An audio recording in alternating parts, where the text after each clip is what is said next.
اللہ کے لیے ہیں جو عرش عظیم کا مالک ولی حمید اور ہر سنگین سے سنگین مشکل کے حل کی امید ہے۔ میں اپنے رب کی حمد و شکر بجا لاتا ہوں اس کی جانی و انجانی ان تمام نعمتوں پر جن کو اس کے علاوہ کوئی شمار نہیں کر سکتا، اور میں گواہی دیتا ہوں کہ اللہ وحدہ لا شریک کے علاوہ کوئی سچا معبود نہیں، وہ جو چاہتا ہے کر گزرتا ہے۔ اور میں گواہی دیتا ہوں کہ ہمارے نبی و سردار محمد صلی اللہ علیہ وآلہ وسلم اس کے بندے اور ہر راہ راست کے پیشوا رسول ہیں۔ اے اللہ اپنے بندے اور رسول محمد صلی اللہ علیہ وآلہ وسلم اور آپ کے آل اور ان اصحابہ پر درود و سلام اور برکتیں نازل فرما جنہوں نے اسلام پر عمل اور اس کی طرف دعوت کے ذریعے اسلام کی مدد کی، اللہ کے کلمے کی سربلندی کے لیے جہاد کیا، یہاں تک کہ نور توحید سے شرک کے تمام اندھیرے چھٹ گئے۔ حمد و ثنا کے بعد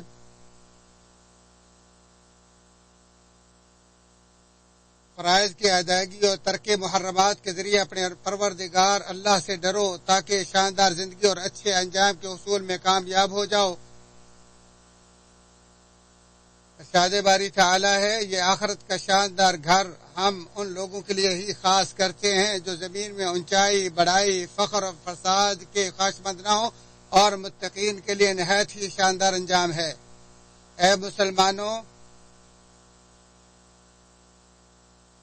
اللہ تعالیٰ نے اپنے حکم کی تکمیل اور مشیت کی تنفیذ کے لیے اس کائنات کو پیدا فرمایا تاکہ اس کے درمیان اپنے من مرضی کے احکامات جاری کرے اور اس کے حکم پر تنقید کی کسی کو مجال نہیں، اور وہ اپنی قدرت، رحمت، حکمت اور علم پر مشتمل تدبیر سے ان کی منصوبہ بندی کرتا ہے۔ سو مخلوق کی حالت اللہ کے فضل و رحمت اور عدل و حکمت کے مابین ہمیشہ بدلتی رہتی ہے۔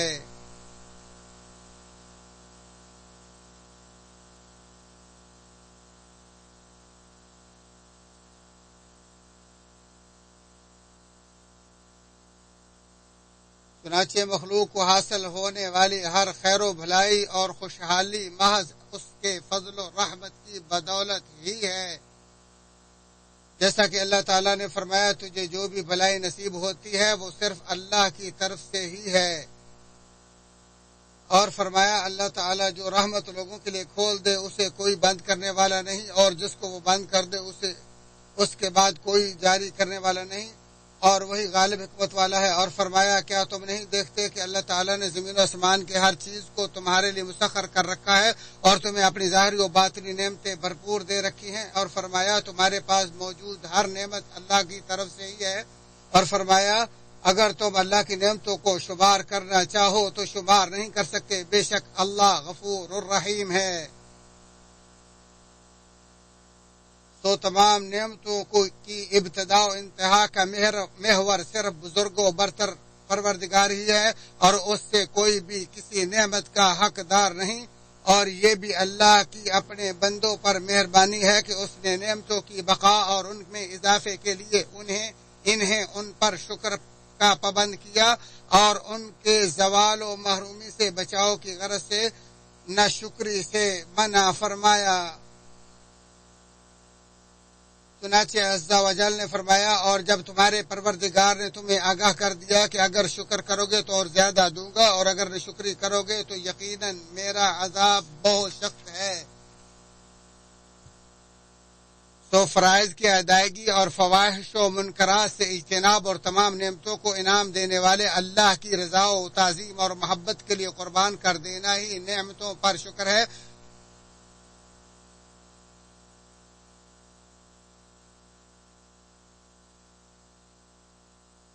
اللہ سبحانہ نے فرمایا، اللہ کی نعمتوں کا شکر ادا کرو اگر واقعہ تم اس کی عبادت کرتے ہو۔ ارشاد باری تعالیٰ، اے آل داود اس کے شکریہ میں نیک عمل کرو، کیونکہ میرے بندوں میں سے شکر گزار بہت کم ہی ہوتے ہیں۔ بعض اہل علم کا کہنا ہے کہ رات یا دن کی کوئی گھڑی ایسی نہیں تھی جس میں آل داود کا کوئی فرد رکوع، سجود یا نیک عمل میں مصروف نہ ہو۔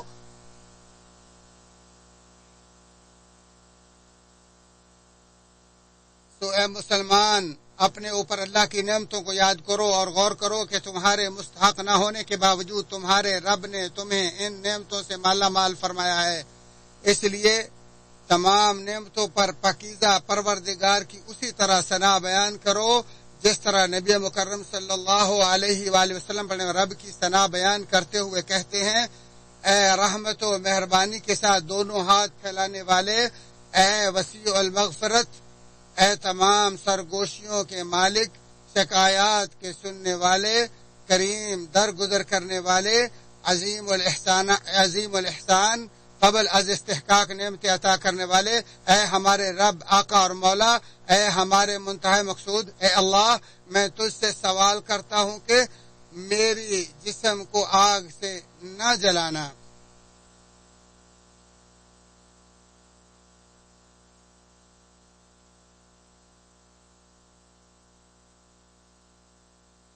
اسے حاکم نے المستدرک میں عمر بن شعیب عن جدی سے روایت کیا اور کہا اس کی سند صحیح ہے. نعمتوں کی تعظیم اور یادگیری سے اللہ کی محبت اور اس سے شرم و حیا کی دولت ہاتھ لگتی ہے، تو پھر یہ کس طرح ممکن ہے کہ ایک باشعور شخص احسان کرنے والے سے بے ادبی سے پیش آئے؟ نبی مکرم صلی اللہ علیہ وآلہ وسلم نے فرمایا: اللہ تعالیٰ سے اس کی نعمتوں کی بنا پر محبت کرو اور اس کی خاطر میرے ساتھ محبت کرو اور میری خاطر میرے اہل بیت سے محبت کرو. ترمذی نے روایت کیا اور کہا یہ صحیح حدیث صحیح ہے، اور حاکم نے کہا یہ حدیث ابن عباس رضی اللہ عنہما سے صحیح ثابت ہے. تو بندوں پر یہ تمام تر فیوز و برکات اور انعامات محض اللہ کی تدبیر و احسان کی بنا پر ہی ہیں، اور کوئی بھی نیکیوں کے ساتھ اللہ کی ان نعمتوں کا حق ادا نہیں کر سکتا، بلکہ یہ سارا کا سارا اللہ تعالیٰ کا فضل ہے. اور اللہ تعالیٰ اپنے فضل و رحمت اور درگزر کی وجہ سے معمولی نیک عمل سے راضی ہو جاتا ہے، بشرطے کہ وہ عمل خالص اللہ کے لیے اور سنت کے مطابق ہو. نبی مکرم صلی اللہ علیہ وآلہ وسلم نے فرمایا: تم میں سے کوئی ایک بھی اپنے عمل کے بدلے جنت میں ہرگز داخل نہیں ہو سکتا. پوچھا گیا: اللہ کے رسول صلی اللہ علیہ وسلم آپ بھی نہیں؟ تو آپ نے فرمایا: ہاں، میں بھی اس وقت تک جنت میں داخل نہیں ہو سکتا جب تک اللہ تعالیٰ اپنے فضل و رحمت سے مجھے نہ ڈھانپ لے. اسے احمد نے ابو ہریرہ کی حدیث سے روایت کیا ہے. ابن رجب رحمہ اللہ سلف صالحین کے بارے میں فرماتے ہیں: وہ اپنے اعمال اور توبہ پر شک کرتے اور ان کی عدم قبولیت سے ڈرتے رہتے تھے، جس سے ان کے دلوں میں شدت خوف بڑھ جاتی اور وہ عمل صالح کے حصول میں خوب محنت کرتے.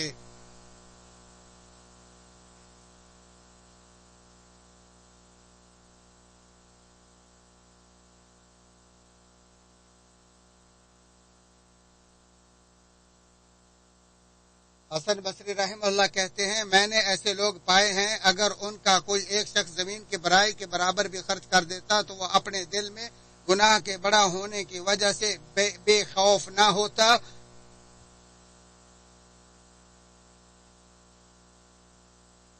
جس طرح تمام بھلائیاں، نعمتیں اور خوشحالیاں اللہ تعالیٰ کی قضاء و قدر اور اس کے فضل و مہربانی سے ہوتی ہیں، اسی طرح تمام شر، مصائب اور سزائیں بھی اللہ کی قضاء و قدر اور اس کے عدل و حکمت سے ہی ہوتی ہیں.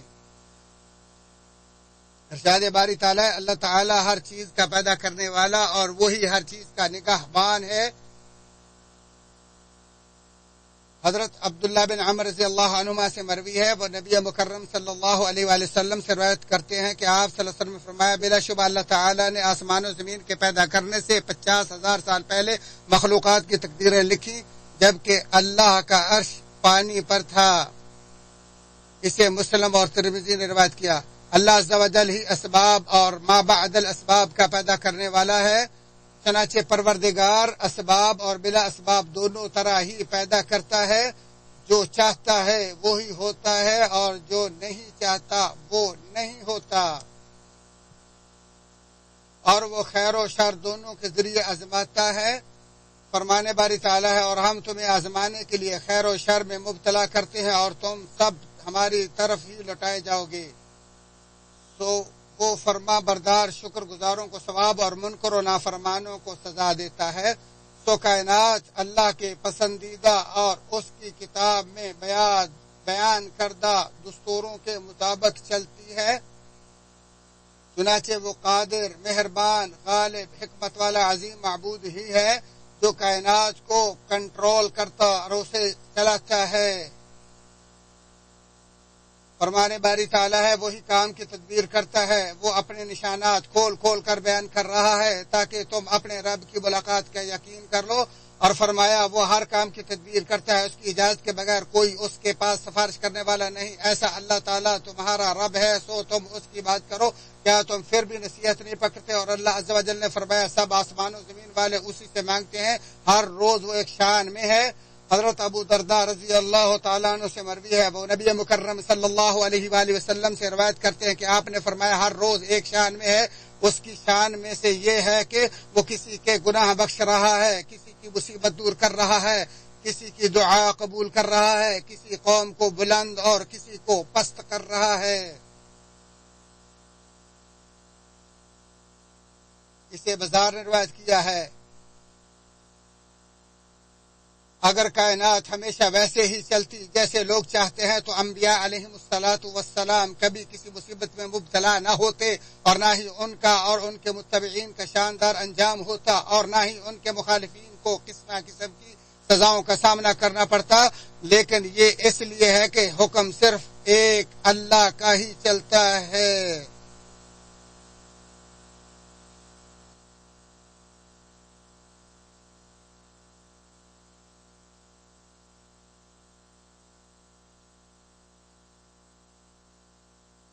ارشاد باری تعالیٰ آپ کہہ دیجئے کہ کام سارا کا سارا اللہ کے اختیار میں ہے،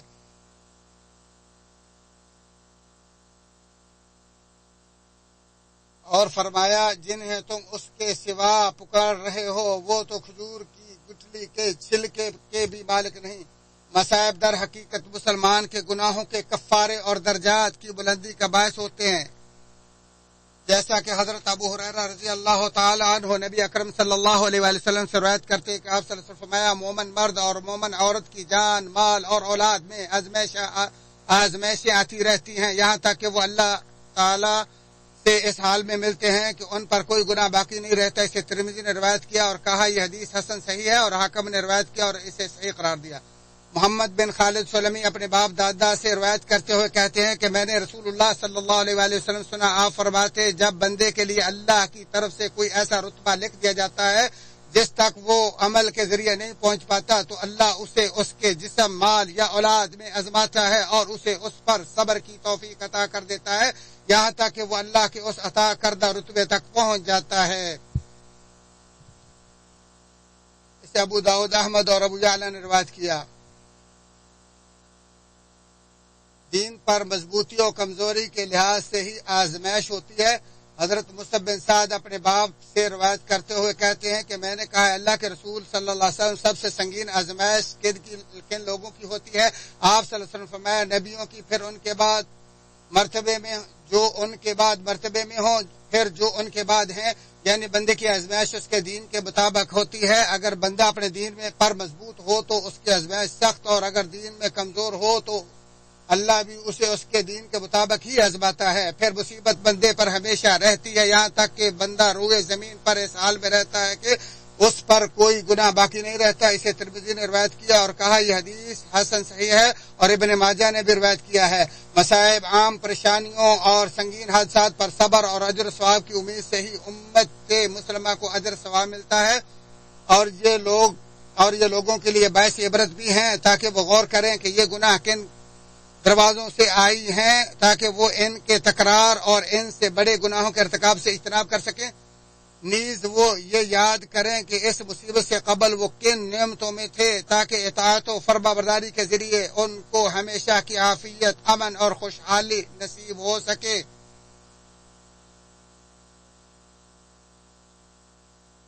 جیسا کہ اللہ تعالیٰ اپنے دستور بیان کرتے ہوئے فرماتا ہے امید ہے کہ تمہارا رب تم پر رحم کرے، ہاں اگر تم پھر بھی وہی کرنے لگے تو ہم بھی دوبارہ ایسا ہی کریں گے۔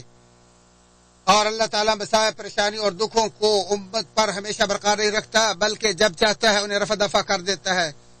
تو اے مسلم پریشانی میں اللہ کی طرف سے فراخی کا انتظار کر اور بلاؤں کا مقابلہ دعا و انابت سے کرو. بلا شبہ رب سبحانہ لوگوں کو عذاب دینے سے مستغنی ہے، لیکن اللہ سبحانہ و تعالی چاہتا ہے کہ وہ نیک اعمال کریں اور برائیاں چھوڑ دیں.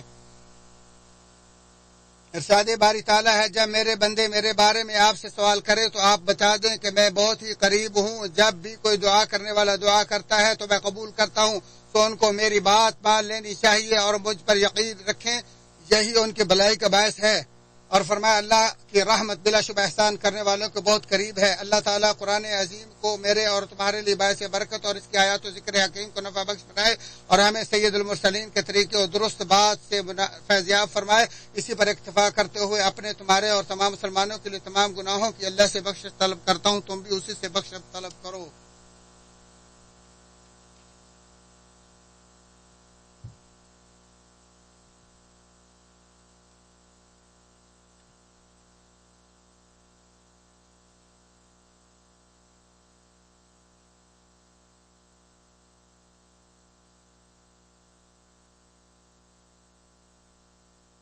تمام تعریفیں اللہ رب العالمین کے لیے، اور میں گواہی دیتا ہوں کہ اللہ وحدہ لا شریک کے علاوہ کوئی معبود نہیں جو قوی و متین ہے. اور میں گواہی دیتا ہوں کہ ہمارے نبی و سردار محمد صلی اللہ علیہ وآلہ وسلم اس کے بندے اور رسول امین ہیں. اے اللہ اپنے بندے اور رسول محمد صلی اللہ علیہ وسلم اور ان کی تمام آل و اصحاب پر صلاۃ و سلام اور برکتیں نازل فرما. حمد و ثنا کے بعد اللہ تعالیٰ سے کما حق و ڈرو اور اسلام کے مضبوط کڑے کو مضبوطی سے تھام لو. اے اللہ کے بندو، جان لو کہ بندے کی تونگری و سعادت یہی ہے کہ اسے اللہ کے سامنے اپنے مجبور و محتاج ہونے اور ہمیشہ اس سے مانگنے پر پختہ یقین ہو. ارشاد باری تعالیٰ ہے، اے لوگو تم سب کے سب اللہ کے محتاج ہو جبکہ اللہ غنی حمید ہے. بندے کا اپنے نفس پر مان اور اللہ کی عطا کردہ نعمتوں اور اللہ سے بے پرواہی کا گمان ہی اس کی ذلت و رسوائی، ہلاکت و بدبختی اور خسارے کا باعث ہے.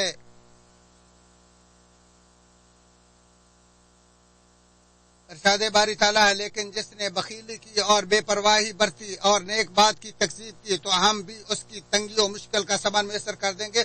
اس کا مال اسے اوندہ گرنے کے وقت کچھ کام نہ آئے گا. حضرت ابن عباس رضی اللہ عنہما سے مروی ہے کہ رسول اللہ صلی اللہ علیہ وآلہ وسلم نے فرمایا، دو ایسی عظیم نعمتیں ہیں جن کے بارے میں بہت سے لوگ دھوکے کا شکار ہیں، ایک تندرستی اور دوسری فارغ البانی. بخاری شریف. اے مسلمان، جب تمہیں تمہارے رب کی طرف سے کوئی نعمت نصیب ہو تو شکر ادا کرو، اور جب تجھے کسی ناپسندیدہ چیز کا سامنا ہو تو صبر کرو، کیونکہ تم محض اللہ کے بندے اور اس کی ملکیت ہو اور اپنے نفس کے نفع و نقصان کے مالک نہیں ہو.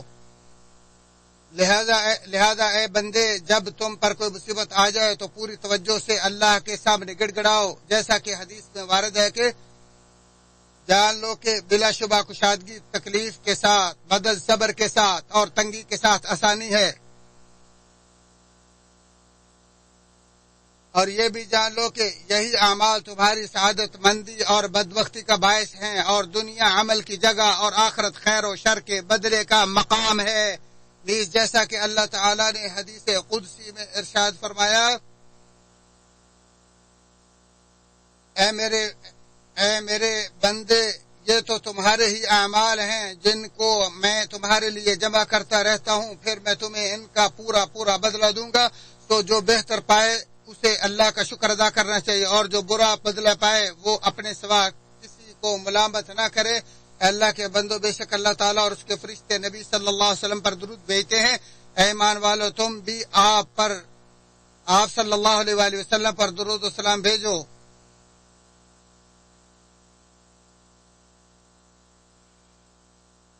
تم سید الاولین والآخرین امام المتقین پر درود و سلام بھیجو. اے اللہ محمد صلی اللہ علیہ وسلم اور ان کی آل پر برکتیں رحمتیں نازل فرما، جس طرح تو نے ابراہیم اور ان کے آل پر رحمتیں برکتیں نازل فرمائی. بے شک آپ حمید مجید ہو اور آپ رحمتیں برکتیں بکثرت نازل فرماؤ. اے اللہ تمام صحابہ سے راضی ہو جائیں اور خصوصاً خلفائے راشدین ابو بکر، عمر، عثمان اور علی رضی اللہ تعالی عنہم سے راضی ہو جا، جو حق پر چلے، حق کے عدل و انصاف کے فیصلے کرتے رہے۔ یا اللہ ان کے ساتھ ساتھ ہمارے ساتھ بھی اپنے فضل و مہربانی سے راضی ہو جا۔ اے ارحم الراحمین، اے اللہ اسلام اور مسلمانوں کی عزت عطا فرما، اے اللہ اسلام اور اہل اسلام کی عزت عطا فرما، اے اللہ اسلام اور اہل اسلام کی عزت عطا فرما، کفر اور کافروں کو ذلیل و رسوا کر، اے اللہ شرک اور شرک کرنے والوں کو ذلیل و رسوا کر، اے اللہ بدعت کو رسوا کر، اے اللہ بدعات کو رسوا کر، اے اللہ بدعات کو رسوا کر جو تیرے دین کی مخالفت کرتی ہیں، جو تیرا پسندیدہ دین ہے۔ اے اللہ تو ہر چیز پر قادر ہے، یا اللہ تو اپنے بندوں پر غالب ہیں، اپنے دین اور کتاب اور اپنے نبی کی سنت کی مدد فرما۔ اے اللہ دین اسلام کو تمام دینوں پر غالب فرما، اللہ تو ہر چیز پر قادر ہے۔ اے اللہ دنیا آخرت کی رحمت کا مالک تو ہی ہے۔ اے اللہ ہمارے انجام بہتر فرما، تمام معاملات میں خاتمے اچھے کر، اور دنیا آخرت کی ذلت اور رسوائی اور عذابوں سے محفوظ فرما۔ اے اللہ ایمان کو ہمارے دلوں میں مزین فرما، اور نافرمانی اور کفر سے ہمیں نفرت پیدا فرما۔ اے اللہ ہمارے اگلے پچھلے اور اعلانیہ پوشیدہ سب گناہوں کا معاف فرما۔ یا اللہ جو تیرے علم میں ہیں اور اگلے پچھلے سب گناہوں کو معاف فرما۔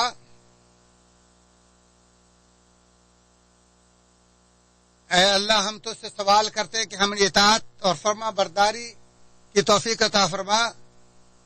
یا اللہ دلوں اور آنکھوں کے بدلنے والے ہمارے آنکھوں اور دلوں کو اچھی توفیق عطا فرما۔ یا اللہ ہماری اولاد کو شیطان اور اس کی ذریت کے شر سے محفوظ فرما۔ اے رب العالمین، اے اللہ مسلمانوں اور ان کی اولاد کو شیطان اور اس کی اولاد کے شر سے محفوظ فرما۔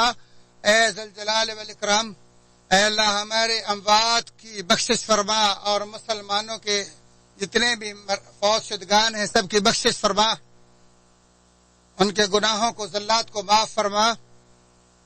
اے اللہ ہم آپ سے بھلائیوں کی چابیوں کا سوال کرتے ہیں، اے اللہ جنت کے اعلیٰ درجات کا سوال کرتے ہیں۔ یا اللہ ہمیں توفیق عطا فرما اپنی نعمتوں کا شکریہ ادا کرنے کی، اور شاندار عبادت کی توفیق عطا فرما۔ اے اللہ ہمارے ملکوں کو، اے اللہ ہمارے ملک کو ہر قسم کی سازش و شر سے محفوظ فرما۔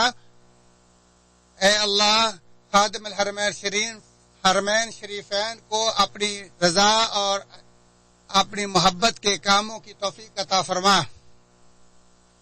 اے اللہ ہمارے حاکم اور اس کے ولی عہد کو بھی اپنی رضامندی اور بھلائی کے کاموں کی توفیق عطا فرما۔ اللہ ان سب کو شروں سے محفوظ فرما، ہمارے نفسوں کو، ہماری جانوں کو شریروں کے شر حسدوں کے حسد سے محفوظ فرما۔ یا اللہ مسلمانوں کی مشکلات حل فرما، ان کے غموں کو دور فرما۔